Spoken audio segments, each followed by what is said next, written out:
person, gets on my nerves, makes me stressed.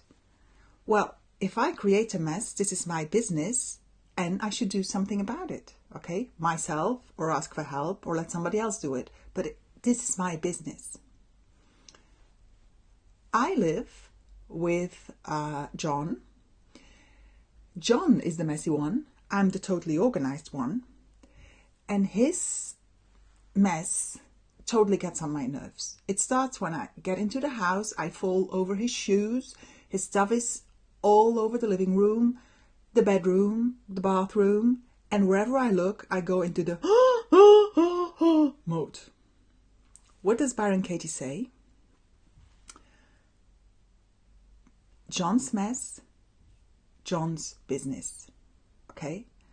Now, I can hear you think, because I did it myself, would you mean John's business? It's my business too, because it's my house too, and I have to live here too, so he might as well take me into account.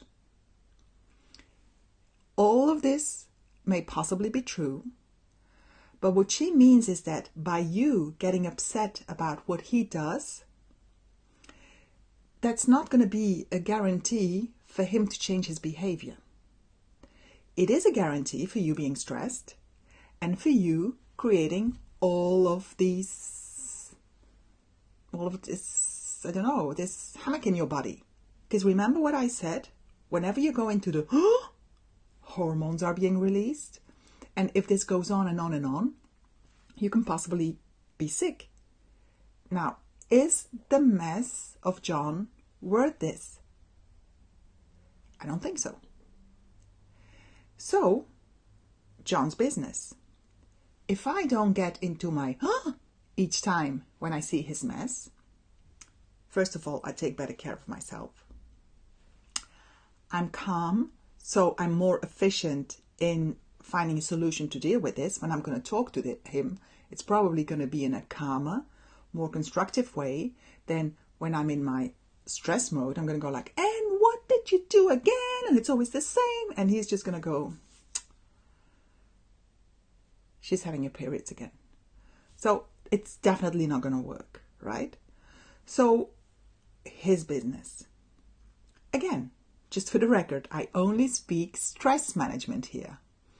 Possibly, if it's my house and I've tried to deal with John for a very long time and he promised, or not, again and again that he was going to do something and he didn't, I may still decide that maybe me and John are not a match.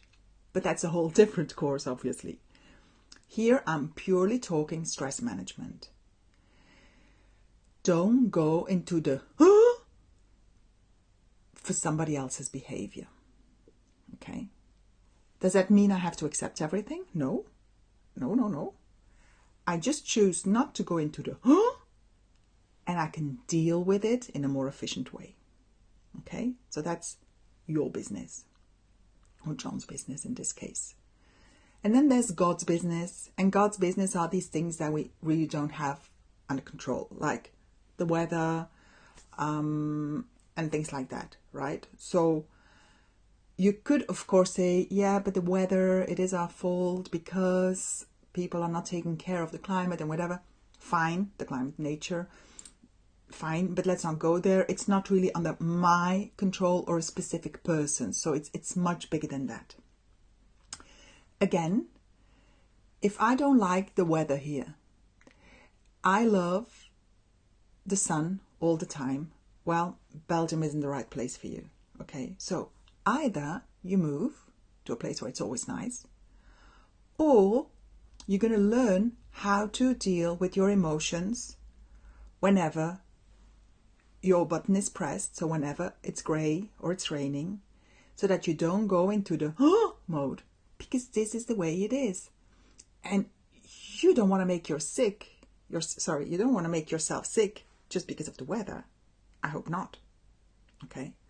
So really, when I realized what the effect is of stress in my body, I there and then decided I was not going to freak out about things that really were not under my control and not my business. Because it's just not worth it. Okay? So another example, I remember sitting in some hotel having breakfast. I was traveling for work and I was having my burger muesli. And these two little tiny ladies passed by, each with really like a completely full plate, so full they could barely carry it. And you could see it would be physically impossible for them to eat all of that. I noticed myself go into the, oh, do you see this? They're going to leave it on their plate. This is waste, da da da. But as soon as I noticed it, I remember laughing out loud and saying, Nancy, their business. Why should I, already at breakfast, get stressed about somebody else's plate? Especially somebody I have no influence on, okay? If it were my child or somebody I know very well, I could make a comment and say, are you sure you're going to eat all of this? But then I have an influence. I definitely didn't have an influence on those ladies. So what do you think about this whole my business, your business, God's business? I'd love to read it in the comments. So even if you see this afterwards, don't be afraid to write something in the comments or ask questions. I will always come back and have a look at it. Okay?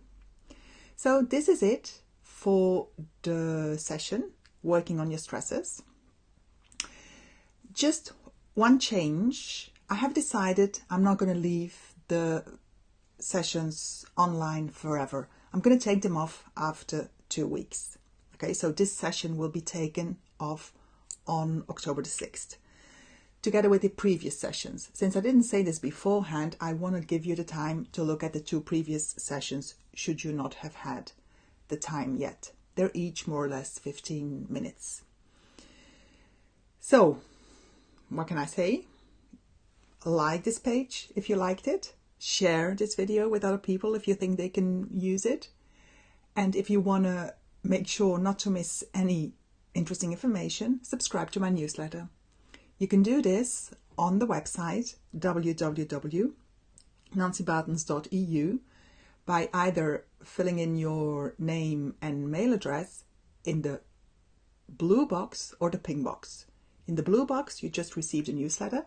In the pink box, you also receive 10 short videos, 5 minutes more or less, for 10 days. Defeat your stress in 10 days. Have a very good weekend and make sure whenever something stresses you, check, is it under my control or not under my control? My business, somebody else's business. Have a great weekend. Bye.